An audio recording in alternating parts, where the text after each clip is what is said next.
안녕하십니까? 소우쿨 극장의 재미있고도 기이한 옛날 이야기 시간입니다. 오늘은 병든 어머니를 모시고 힘들게 사는 지리산 숫장수와 그를 사랑하는 원님의 딸, 그리고 효자인 숫장수를 도와주는 지리산 산신령 이야기입니다. 구독과 좋아요 그리고 알람 설정 부탁드립니다. 재미있고도 좋은 글로 보답하겠습니다. 옛날 지리산하고도 깊은 산골에 어떤 숫장수 총각이 늙고 병든 홀어머니를 모시고 살고 있었다. 총각은 숯을 구워서 지게에 지고 40~50리 떨어진 마을에 내려가 팔아서는 쌀과 약을 사서 올라가곤 하였다. 총각은 15살 때부터 이런 생활을 했는데 세월이 흘러 어느덧 30살 노총각이 되었다. 어느 날 숯을 한 짐 지고 마을에 내려가 팔았는데 재수가 좋은 날이었던지 다른 날보다 훨씬 많은 돈을 받았다. 총각은 어머니 약과 쌀을 산 뒤에 남은 돈으로 생전 처음으로 술을 사서 마셨다. 술을 마셔보니까 기분이 아주 좋았다. 집에 오는 길에 고갯마루에서 쉬다가 술 기운을 이기지 못하고 살포시 잠이 들었다. 자다가 어째 으스스해서 일어나 보니 날은 벌써 저물었는데 바로 곁에 시커먼 것이 엎드려 있었다.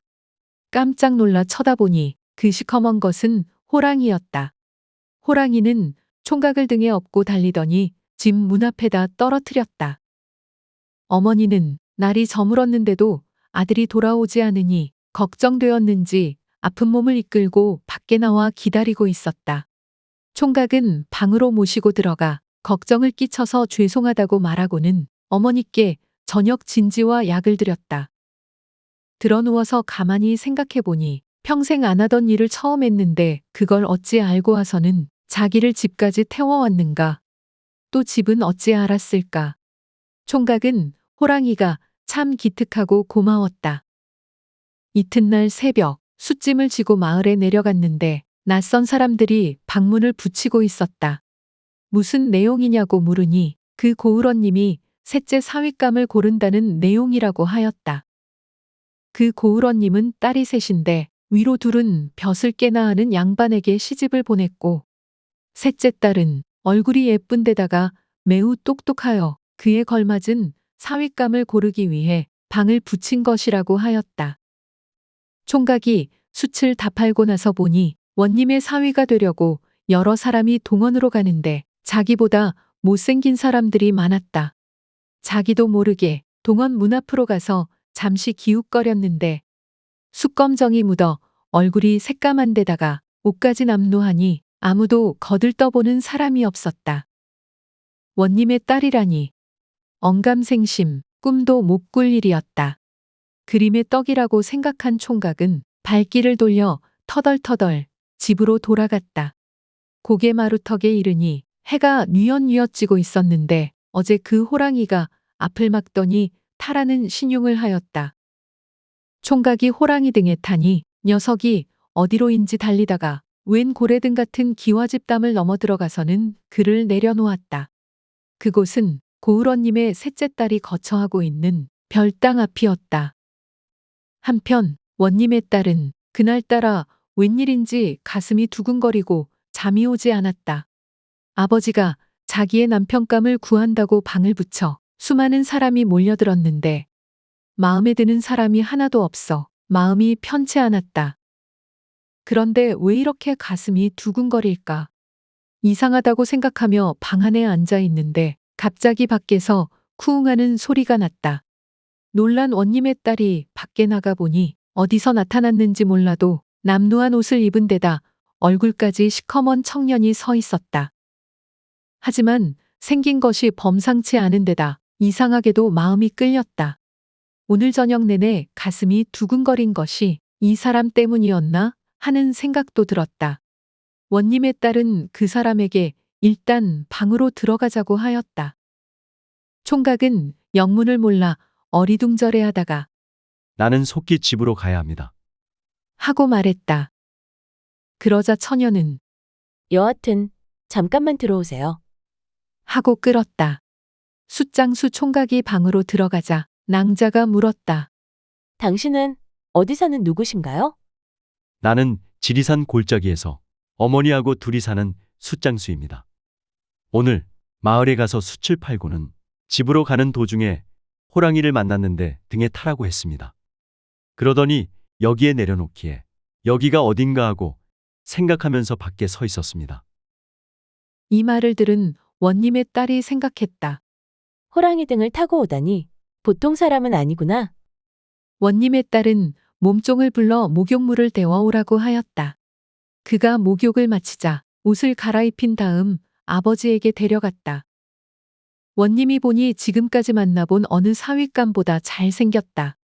총각이 마음에 흡족한 원님은 그의 가문과 가족관계를 물었다. 숫장수 총각은 사실대로 이야기하였다. 총각이 신분이 낮은 데다 무식한 숫쟁이인 것을 알자 원님은 그를 사위로 맞이하고 싶은 마음이 싹 가셨다. 그래서 딸에게 물었다. 너 이런 상사람에게 시집 갈래?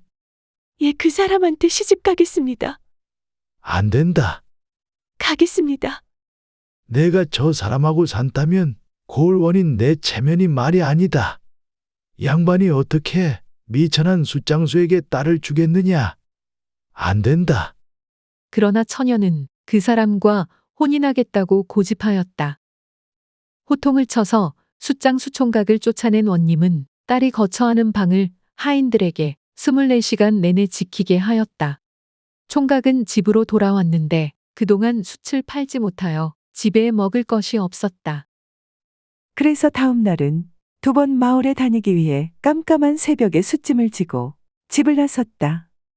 그런데 문 앞에 호랑이가 서 있다가 타라는 신용을 하였다. 그가 숯짐을 진 채 호랑이 등에 엎이니 호랑이가 나는 듯이 달려 마을에 내려놓았다. 40~50리 길을 왔는데도 아직 날이 새지 않았다. 날이 새기를 기다려 숯을 팔고 돌아가려고 하니 사람으로 둔갑하여 한쪽에서 기다리던 호랑이가 다시 태워다 주었다. 어머니께 아침을 해드리고 다시 숯짐을 지고 나오는데 스님 한 분이 와서 시주하라고 하였다. 효자인 총각은 군소리 없이 밥 짓고 남은 쌀을 시주하며 말했다. 어머니가 병환으로 15년째 누워 계셔서 매일매일 숯을 갖다 팔아 양식과 약을 구하여 근근히 살아가고 있습니다. 그래서 죄송하지만 이것밖에 못 드립니다. 적지만 제 성의로 여기고 받아주십시오. 쌀을 받더니 스님이 품에서 부적 하나를 꺼내어 주고 갔다. 어느 날 총각이 숯지기를 지고 터벅터벅 내려가는데 웬 여자 하나가 올라왔다. 여자는 그를 보고 인사를 하며 말했다. 소녀는 지난날 만났던 고을원의 딸입니다. 당신의 집은 어디 있습니까? 우리 집은 저 산 밑에 있는 집이오만 그대같이 고귀한 분이 나 같은 숫장이하고 무슨 인연이 있다고 여기까지 찾아오시오. 총각은 이렇게 말을 하고 나서는 숯을 팔러 갔다. 여자는 숫장수의 집을 찾아가서 그의 어머니께 오늘부터 제가 어머니를 모시겠습니다. 하고 절을 하였다. 그리고 총각이 사다 놓은 약을 다려드리고 밥을 해드리면서 숫장수를 기다렸다. 숫장수가 돌아오자 여자는 그에게 함께 살러 왔다고 하였다. 숫장수가 말했다. 함께 살려면 혼인예법인 융례를 먼저 갖춰야 할 게 아닙니까? 돈이 없어서 그런 건 못합니다. 육례를 갖추는 것은 차후 문제입니다. 내가 다 책임질 터이니 숫장사는 그만하고 내가 하라는 대로 하세요. 숫장사를 안 하면 무얼 먹고 산단 말이오. 또 어머니 약은 어떡하고. 아무 걱정하지 마시고 내가 하라는 대로 하시면 돼요. 날 보고 무얼 하란 말이오. 글을 읽으셔야죠. 원님의 딸은 가지고 온 은자를 팔아 그 돈으로 식량과 어머니 약을 사오게 하고는 날마다 총각에게 글을 가르쳤다. 숫장수는 30이 넘은 나이에 글을 배우는 것이 처음에는 힘들고 어려웠으나 얼마 지나고 나니 점점 재미있어졌다. 어느 날 스님이 와서 찾으므로 여자가 나가보니 부적을 주면서 말했다. 이것은 다른 사람에게 보이지 마시오. 다른 사람에게 보이면 당신들은 죽소. 스님은 집을 나간 뒤에 제주를 몇 번 넘더니 호랑이로 변하여서는 산으로 어슬렁어슬렁 올라갔다. 그 광경을 본 원님의 딸이 무섭다고 하니 숫장수가 말했다. 나는 30년을 여기서 사는데 뭐가 무섭소? 당신이 그렇게 무서움을 타면 내 아내감이 못 돼요. 이 말을 들은 여인은 이런 산속에서 지금까지 무서움을 느끼지 않고 살아왔다니. 정말 큰일을 할 사람이다. 과연 내 남편감이로구나. 하고 생각하였다. 숫장수가 전에 스님에게서 받은 부적을 원님의 딸에게 보이니 그녀가 부적을 해석해 보았다. 전에 숫장수가 받은 부적은 숫장수가 원님의 딸을 만날 수 있게 하는 부적이었다. 그러고 보니 두 사람의 만남은 우연이 아니었다. 그날 원님의 딸이 받은 부적에는 이 남자는 장차 큰일을 할 사람이니 잘 보살피고 섬기시오. 라고 쓰여 있었다. 어느 날 원님의 딸이 숫장수에게 말했다. 시장에 갔다 올 테니 여기까지 외우고 쓰세요. 여자는 남편에게 공부하라고 하고 읍내로 갔다. 가서 방문을 보니 아무 날 과거를 본다고 적혀 있었다. 그녀는 시장으로 가서 종이 붓 그리고 먹과 남편의 옷을 지을 감을 사서는 가지고 왔다. 과거 날이 가까워지자 원님의 딸은 은자를 팔아 남은 돈에다가 자기의 머리를 잘라 판 돈을 보태서 주면서 과거를 보러 가라고 하였다. 이 돈만 있으면 과거를 보고 집에 돌아올 수 있을 것입니다. 잘 다녀오십시오. 제가 다 알아서 할 테니 집 걱정은 조금도 하지 마세요. 큰일 하는데 집 걱정을 하면 과거에 떨어집니다. 과거 시험장에 가서 보니 다 아는 문제였다. 그는 아내한테 배운 대로 글을 지어 제일 먼저 내고 나왔다. 합격자 발표장에 가보니 그가 장원급제였다. 그는 고향으로 돌아와 먼저 동원으로 가서 원님을 찾아뵙고 인사를 했다. 제가 장원 급제를 했습니다. 그러자 원님은 그동안 박절하게 그를 대한 것에 대하여 사과하였다. 그가 집에 당도하여 보니 새로 지은 큰 집에서 어머니와 아내가 기다리고 있었다. 그가 아내에게 물었다. 무슨 돈으로 새 집을 지었소? 산신령이 스님의 모습으로 나타나 어머니에 대한 너와 내 남편의 효성이 지극하여서 주는 것이니 받으라. 고하면서 금은 보화를 많이 주었습니다. 그걸 팔아 집을 새로 지었습니다. 하고 원님의 딸이 말하였다. 그 사이에 어머니의 병도 깨끗이 나았다. 숫장수는 고을 원님과 마을 사람들의 축복 속에 혼인 예식을 올리고 벼슬을 살려 떠났다. 나중에 임금님은 그가 그동안 숯을 구우면서 어머니를 잘 봉양한 효자임을 알고는 한양으로 불러올려 더 큰 벼슬을 하사했는데 이후 벼슬이 점점 올라 나중에는 영의정 자리에까지 올랐다.